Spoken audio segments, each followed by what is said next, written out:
DUCSU VP Sadiq কায়েম এবং তার পুরো টিম, দ্যাট মিনস ডাকসু নির্বাচিত প্যানেল, তাদেরকে নিয়ে নজিরবিহীন আন্তর্জাতিক রাজনীতি শুরু হয়ে গেছে। এটা তাৎপর্য কি দর্শক? ইতিহাসে যেটা কখনো ঘটেনি সেটা ঘটতে যাচ্ছে। ডাকসুর প্রভাব শুধু ডোমেস্টিক পলিটিক্স কিংবা ঢাকা ইউনিভার্সিটির মধ্যে সীমাবদ্ধ নয়, জাতীয় রাজনীতির ভোটের সমীকরণের মধ্যে সীমাবদ্ধ নয়। ডাকসুর প্রভাব এখন আমাদের সাউথ এশিয়া এবং আমাদের রিজিওনাল যে Jio politics, foreign policy, international relations এর উপর পড়েছে। অসাধারণ ঘটনা ঘটছে দর্শক। সাদিক কায়েম নিজেই ফেসবুক স্ট্যাটাসের মাধ্যমে জানিয়েছেন, ধীরে ধীরে এটা বিভিন্ন গণমাধ্যমে আসছে, এখন পর্যন্ত এটা ছড়িয়ে পড়েনি। আমি যখন কথা বলছি তখন পর্যন্ত খবর, বাংলাদেশে নিযুক্ত চীনের মান্যবর রাষ্ট্রদূত ইয়াও ওয়েন এর আমন্ত্রণে ঢাকা বিশ্ববিদ্যালয় কেন্দ্রীয় ছাত্র সংসদের সহসভাপতি, সাধারণ সম্পাদক, সহসভাপতি মিন্স ভিপি সাদিক কায়েম নিজেই, এজিএস এবং সম্পাদক বৃন্দদের মত বিনিময় সভা অনুষ্ঠিত হয় বাংলাদেশে অবস্থিত চীনা দূতাবাসে। ডাকসুর সভাপতি অধ্যাপক নিয়াজ আহমেদ খানের পক্ষ থেকে উপস্থিত ছিলেন ডাকসুর নব মনোনীত কোষাধ্যক্ষ এবং ফিনান্স বিভাগের chairman professor doctor HM. Mosharraf Hossain. Very significant, Dhaka ইউনিভার্সিটির ভাইস চ্যান্সেলর প্রতিনিধি এখানে পাঠানো হয়েছে। That's also demarcation. সবাই ঢাকা বিশ্ববিদ্যালয়ের অবকাঠামোগত উন্নয়ন, আবাসন সুবিধা বৃদ্ধি সহ অর্থনৈতিক ও সাংস্কৃতিক ক্ষেত্রে যৌথভাবে কাজ করার প্রত্যাশা ব্যক্ত করে নিজেদের মতামত প্রদান করেন সম্পাদক বৃন্দ। এখন ভিজিবল যে আলোচনা, এটা কিন্তু উন্নয়ন কেন্দ্রিক আলোচনা। এই যে উন্নয়ন কেন্দ্রিক রাজনীতি, এটাই হচ্ছে এখানে আসল খেলা। আমি আসছি সেদিকে। প্রস্তাবিত 5,000 ছাত্রীদের আবাসন সুবিধা সম্মিলিত চায়না বাংলাদেশ মৈত্রী হলে নির্মাণ কাজ এবছরের মধ্যেই শুরু হবে বলে আলোচনা হয়। ডাকসু নেতৃবৃন্দ বিশ্ববিদ্যালয়ের শিক্ষার্থীদের জন্য আরো 2টো হল নির্মাণের প্রস্তাব দেন এবং সম্মানিত রাষ্ট্রদূত সেটি বাস্তবায়নের দ্বিতীয় ধাপে যৌথভাবে কাজ করার আশ্বাস দেন। এছাড়াও তিনি বিজ্ঞান ও প্রযুক্তি, ক্রীড়া, স্বাস্থ্য, স্কলারশিপ, গবেষণা ও সাংস্কৃতিক ক্ষেত্রে নানা উদ্যোগের মাধ্যমে পারস্পরিক সহযোগিতার ইচ্ছা প্রকাশ করেন। খবরটা তো জানলেন। এবার আসি বিশ্লেষণ। প্রথম কথা হচ্ছে যে ডাকসুতে অনেক ভিপি হয়েছে, জিএস হয়েছে, কিন্তু কাউকে এভাবে কোনো এম্বাসি ডেকে সংবর্ধনা দিয়েছে এবং ভাইস চ্যান্সেলর নিজে তার প্রতিনিধি পাঠিয়েছেন, এটা ইতিহাসে ঘটেনি। এখন চীন কেন ডেকেছে, এটার প্রাইম সিগনিফিকেন্সটা কি? দেখেন, চীন এই ডাকসুতে এবং ইন রিয়ালিটি এটাই ঘটেছে, শিবিরের যে বিজয়, এটাকে তারা ভারতের আধিপত্যবাদের বিরুদ্ধে বাংলাদেশের মুক্তিকামী জনতার বিজয় হিসেবে দেখছে। যেহেতু বাংলাদেশ প্রশ্নে ভারত এবং চীনের মধ্যে কম্পিটিশন রয়েছে, বাংলাদেশে সব ধরনের স্ট্র্যাটেজিক অ্যাডভান্টেজ ভারত পেয়েছে একপাক্ষিক ভাবে দীর্ঘদিন। চীন অনেক জায়গায় বঞ্চিত হয়েছে, যদিও বাংলাদেশের সমুদ্রে চীনের কিছু প্রেজেন্স ছিল, কিন্তু চীনের যতটুকু প্রেজেন্স ছিল অ্যাপ্রুভড বাই ইন্ডিয়া। ইন্ডিয়ার অনুমোদনের বাইরে চীনকে আলাদা কোনো স্ট্র্যাটেজিক অ্যাডভান্টেজ কখনো দেওয়া হয়নি। কোনো ঠিকাদারি কাজ বা কিছুই চীনের ইন্ডিয়ার অনুমতি ছাড়া দেওয়া হয়নি। সেই জায়গায় যেহেতু ইন্ডিয়া এবং চীনের মধ্যে হিউজ কম্পিটিশন রয়েছে সাউথ এশিয়ায়, বিভিন্ন জায়গায় আপনারা দেখছেন যে ভারতপন্থী সরকারের পতন হচ্ছে, চীনপন্থীদের উত্থান হচ্ছে। ইন্ডিয়া চীন সুপার পাওয়ার হতে যাচ্ছে, গ্লোবাল হেজিমনিক পাওয়ার হতে যাচ্ছে। সেই জায়গায় তাদের অন্যতম প্রতিদ্বন্দ্বী ভারতের হেজিমনির বিরুদ্ধে তারা একটা কাউন্টার হেজিমনি ক্রিয়েট করতে সব ধরনের চেষ্টা করবে, এটা একদম নর্মাল। তার অংশ হিসেবেই যেহেতু পুরো ডাকসু কার্যত বাংলাদেশকে প্রতিনিধিত্ব করে, ডাকসু যেদিকে যাবে বাংলাদেশ সেদিকে যাবে, এবং এই হিসাব নিকাশ ক্লিয়ার হয়ে গেছে। এই যে ডাকসুর ফলাফলের মতোই হবে জাতীয় নির্বাচনের ফলাফল। এর জন্য ডাকসুকে পিক করেছে চায়না। এটা চায়না সরকারের সিদ্ধান্তই হয়েছে, এটা জাস্ট রাষ্ট্রদূতের ব্যক্তিগত কোনো কাজ নয়। অতএব এটা ভারতের বিরুদ্ধে একটা আন্তর্জাতিক পদক্ষেপ। এর মধ্য দিয়ে ইন্ডিয়ান হেজিমনি আরেকবার ধাক্কা খেল। ইন্ডিয়ার বিরুদ্ধে এই বিজয়, ইন্ডিয়ার বিরুদ্ধে ইনভাইটেশন চাইনিজ রাষ্ট্রদূতের। এরপর আসেন চীনের এই আমন্ত্রণ, এটার সিগনিফিকেন্সটা কি? Deep significance. একটা বিদেশি রাষ্ট্রে, অন্য একটা দেশ বা বন্ধু রাষ্ট্রে প্রভাব বিস্তার করা, এটা জেনেভা কনভেনশন অনুযায়ী, ভিয়েনা কনভেনশন অনুযায়ী এটা করা যায়। ডিপ্লোম্যাটিক রিলেশনস এর যে কনভেনশন রয়েছে 1961 এর, ওই আইনের ফ্রেমওয়ার্কের মধ্যেই তার দেশের জাতীয় স্বার্থে, সে যেমন চীন বাংলাদেশে ভিয়েনা কনভেনশন অনুযায়ী তার দেশের জাতীয় স্বার্থে কাজ করবে। এখন তার দেশের জাতীয় স্বার্থের জন্য তো ভারতপন্থীদের বিরুদ্ধে চীন বিরুদ্ধে শক্তিকে তারা প্রমোট করতে চাইবে, এটা স্বাভাবিক। মানে এটা নিয়মতান্ত্রিক, এটা ইন্টারনাল পলিটিক্সে হস্তক্ষেপের কিছু না। ভিয়েনা কনভেনশন বুঝতে হবে যে কোনটা ইন্টারনাল পলিটিক্সে হস্তক্ষেপ আর কোনটা তাদের নিয়মতান্ত্রিক Vienna convention approved diplomatic activities. এটা পুরোপুরি ভিয়েনা কনভেনশন অ্যাপ্রুভ। কেউ এটাকে বাংলাদেশের ইন্টারনাল বিষয় নিয়ে তাদের অতিরিক্ত ইন্টারেস্ট হিসাবে আখ্যায়িত করতে পারবে না, কোনো সুযোগ নেই। এবং এটা কারা করতে পারে, প্রভাবিত করতে পারে কারা? তারা তার দেশের জাতীয় স্বার্থ বাংলাদেশে সেট করতে পারবে। এক কথায় যদি বলি, যার টাকা আছে। টাকার চাইতে হেজিমনি কিছু নাই। বর্তমানে বাংলাদেশের অনেক মিত্র, স্ট্র্যাটেজিক মিত্র, অমুক মিত্র, তমুক মিত্র, অনেক কিছু আছে, কিন্তু কারো পকেট থেকে পয়সা বের হয় না। ডোনাল্ড ট্রাম্পের আমলে আমেরিকার পকেট থেকে তো কোনো পয়সাই বের হয় না। আমেরিকার অনেক দালাল আছে আমাদের বন্ধু সহকর্মী, পয়সা পায় না। এই যে আমাদের জিল্লুর ভাই আমেরিকার খাস দালাল, কোনো টাকা পায় না, এক সময় পেতে পেতে দেয় না, টাকা দেয় না।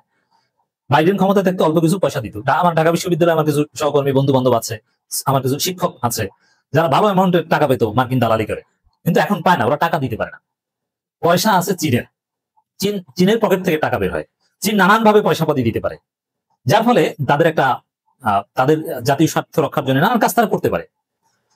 এখন এই যে কাজগুলো, চীন ফাইনালি ডিসাইডেড যে বাংলাদেশে ভারত বা পুরো দক্ষিণ এশিয়া ভারত যে এতদিন লুটে পুটে খেয়েছে, হ্যাঁ এটা করতে দেওয়া যাবে না, একটা ব্যালেন্স করতে হবে। আর এই ব্যালেন্স অফ পাওয়ার দরকার, এই জন্য চীনের প্রেজেন্স দরকার। এই জন্য চীন ভারতের আধিপত্যবাদের পক্ষের শক্তির বিপরীতে ভারত বিরোধী শক্তিকে পিক করছে, আর সেটা হচ্ছে জামাত ইসলামী। চীন চায় জামাত ইসলামী ক্ষমতায় আসে। এখন জামাত ইসলামীকে ক্ষমতায় তো চীন আনতে পারবে না, জনগণ ভোট দিলে ক্ষমতায় যেতে পারবে। তবে চীন যেটা করতে পারবে, তারা জামাতকে পয়সা পাতি দিতে পারবে, জামাতের আহ্বানে, জামাতপন্থীদের আহ্বানে বিভিন্ন ইনফ্রাস্ট্রাকচার ডেভেলপমেন্ট করতে পারবে, বাংলাদেশের মানুষকে নানান কর্মসংস্থান ব্যবস্থা করে দিতে পারবে। সেটাই করছে। এই যে দেখেন, হল করবে এবং বাংলাদেশের শিক্ষার্থীদেরকে স্কলারশিপ দিবে। চীন কিন্তু রাইজিং কান্ট্রি, চীনের স্কলারশিপ, চীনের পড়াশোনা মানে এখন অনেক ভালো, আমি জানি, আমার চীন সফর আছে সামনে। তো দর্শক, এই জায়গায় এই সাদিককে আমরা বলছেন আমি ঠিক আছে দেবো দেবো, বিরাট বিরাট হল, বিল্ডিং, অবকাঠামো কি লাগবে দিয়ে দিবে। এগুলো হচ্ছে জামাত ইসলামী ক্ষমতা আসার বন্দোবস্ত। এর মধ্য দিয়ে চারদিকে জামাত জোয়ার তৈরি হবে। আর জামাত ক্ষমতা আসবে চিত্রটা কি, এটা ডাকসুর দিকে তাকালে বুঝতে পারেন। জামাত ক্ষমতা আসবে doesn't mean that doctor Shafiqur Rahman প্রধানমন্ত্রী আর অধ্যাপক মুজিবুর রহমান রাষ্ট্রপতি না।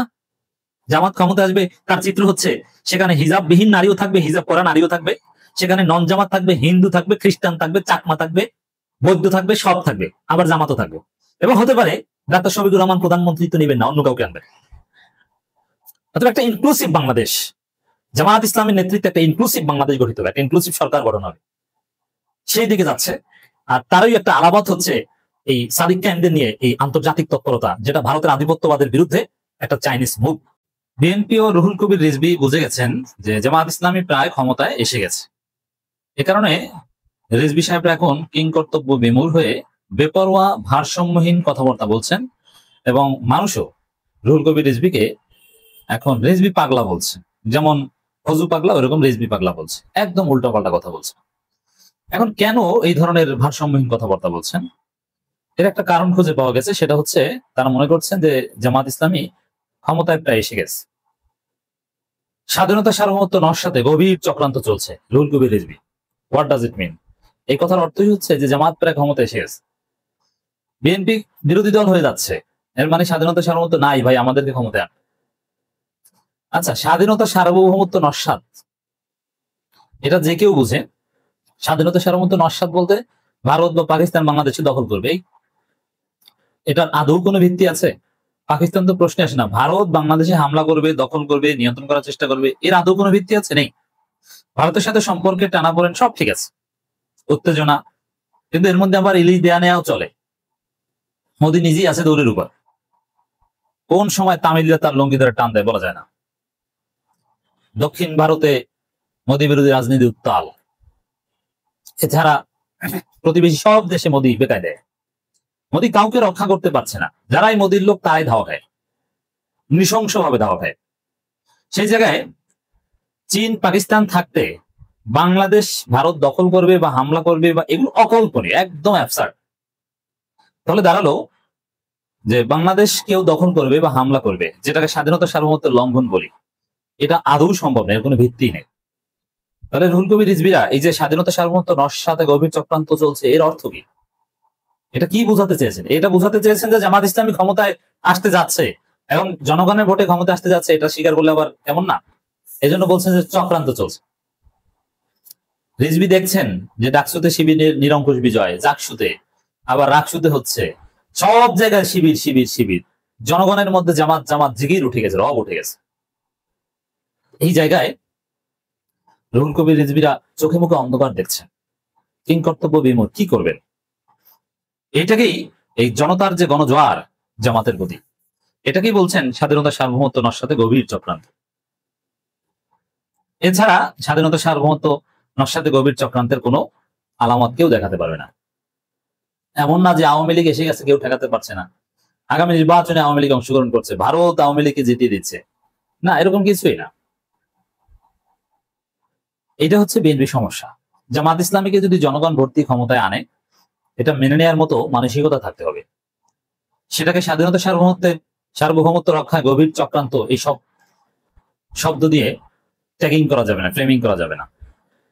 অলরেডি অনেক কিছু থেকেই বিএনপি ফিরে আসতে শুরু করেছে, যেমন সালাউদ্দিন আহমেদ স্পষ্ট করে বলেছেন, যদিও সালাউদ্দিন একা ফিরে এসেছেন, অন্য সবাই ফিরে আসেনি, যে স্বাধীনতার পক্ষে বিপক্ষে ট্যাগিং ফ্রেমিং করা যাবে না। কিন্তু রিজভির বক্তব্য এইটাই, রিজভির মতো প্রত্যেকদিন অনেক ভারতপন্থী নেতা একইভাবে বক্তব্য দেয়, এই স্বাধীনতা সার্বভৌমত্ব নস্যাতে গভীর চক্রান্ত চলছে। এর মানে স্বাধীনতা বিরোধী জামাত ক্ষমতা আসতে যাচ্ছে, ওইটি হচ্ছে স্বাধীনতা নস্যাৎ। বিএনপির নেতাদের কাছে জিজ্ঞেস করেন, তাদের কাছে স্বাধীনতা নস্যাৎ বলতে ওইটাই, জামাত ক্ষমতা আসতে যাচ্ছে। কিছু করার নেই। আপনার ভিপি ক্যান্ডিডেট ঢাকা বিশ্ববিদ্যালয়ে বলেছিল স্বাধীনতা বিরোধীদের ভোটে অংশগ্রহণ করার সুযোগ দেওয়াটাই পক্ষপাত, কিন্তু সেই স্বাধীনতা বিরোধীরা, সেই কথিত স্বাধীনতা বিরোধীরাই কিন্তু জয়লাভ করেছে। তারা এখন ডাকসু চালাচ্ছে এবং সুন্দরভাবে চালাচ্ছে, সফলভাবে চালাচ্ছে। আপনার কিচ্ছু করার নেই, আপনার ছেলেরা মেনে নিচ্ছে। বরং আপনার দলের মধ্যে যারা একটু বুঝমান ভদ্র, তারা বলছে আমরা কোঅপারেট করবো, ডাকসুকে সহযোগিতা করবো। হামিম ছেলেটা স্মার্ট। দর্শক, রিজভিরা আসলে পাগল হয়ে গেছে। আর এজন্যই বেপরোয়া কথা কি লোহার খাট দেওয়া, এটা রাষ্ট্রদ্রোহিতা, কি উদ্ভট কথা। আবার ডাকসু ভিপি নাকি জরিমানা করে, তাকে কি ম্যাজিস্ট্রেসি পাওয়ার দেওয়া হয়েছে? অথচ ডাকসু ভিপি কোনো জরিমানা কোথাও করেনি, মিথ্যা কথা। আর সূর্যসেন হল ভিপির ক্ষেত্রে জরিমানার যে কথাটা, সবকিছু আইনে থাকা লাগে না। তাজির বলতে কিছু কথা আছে, কিছু প্রতীকী দণ্ডের বিষয় আছে, সবকিছু আইনে থাকতে হবে এরকম না। একজন মানুষের জীবন সবকিছু আইনের ভিত্তিতে চলে না, অনেক কিছু চলে মূল্যবোধের ভিত্তিতে, কমন প্র্যাকটিস, রিচুয়ালস, সামাজিক প্রথা। কোনো একটা অন্যায় করলে তাকে জরিমানা করা, এটা তো সালিসি প্রথার মতো, এটা আইনে থাকতে হবে কেন? সালিসি করে জরিমানা করেছে, সালিসি সম্পর্কে আইন আছে না বাংলাদেশে 2002 সালে? সালিসি রোয়েদাতের বৈধতা আছে না? এটা ম্যাজিস্ট্রেসি পাওয়ার কিংবা আইনের কিছু না, এটা সালিসি পাওয়ার থেকে একটা তাজির, এটা অন্যায় নয়। আর সেটার টাকা হয়তো বা আদায় করা হয়নি, টাকা বাস্তবে এটাই, যেহেতু সমালোচনা উঠেছে, কিন্তু এটা মোটেও অবৈধ নয়। বাংলাদেশে সালিসি চলবে আছে, তো সেখানে আপনি একটা সিদ্ধান্ত দিবেন, ঠিক আছে, ওটা হয়তো আদায় করা নেই, কিন্তু ওই টাকা নাকি জামাতের বা শিবিরের বাইতুল মালে জমা হয়, যেটা সম্পূর্ণ মিথ্যা কথা। এই বেপরোয়া মিথ্যা উদ্ভট কথা রুহুল কবির রিজভী কেন বলছেন? তার মাথা ঠিক নেই। জামাত ক্ষমতা আসতে যাচ্ছে, টের পেয়েছেন।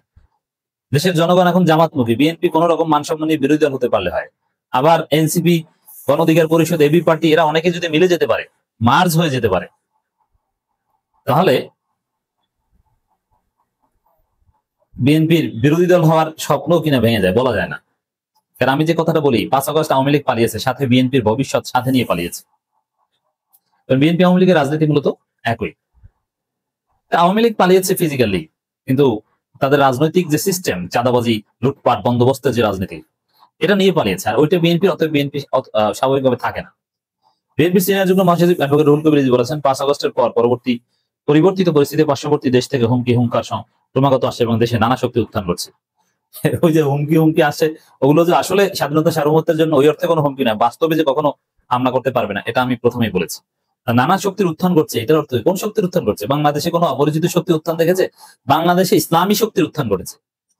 এটাকেই ফখরুল বলেছেন দক্ষিণপন্থীদের উত্থান, আর তারেক রহমান বলেছে অদৃশ্য শক্তির উত্থান। আপনি যা বলে শান্তি পান। বাংলাদেশে ইসলামপন্থীদের উত্থান হয়েছে, জামাত ইসলামের নেতৃত্বে তারা ক্ষমতায় আসবে, এই রিয়েলিটি আপনাকে মানতে হবে। This is final.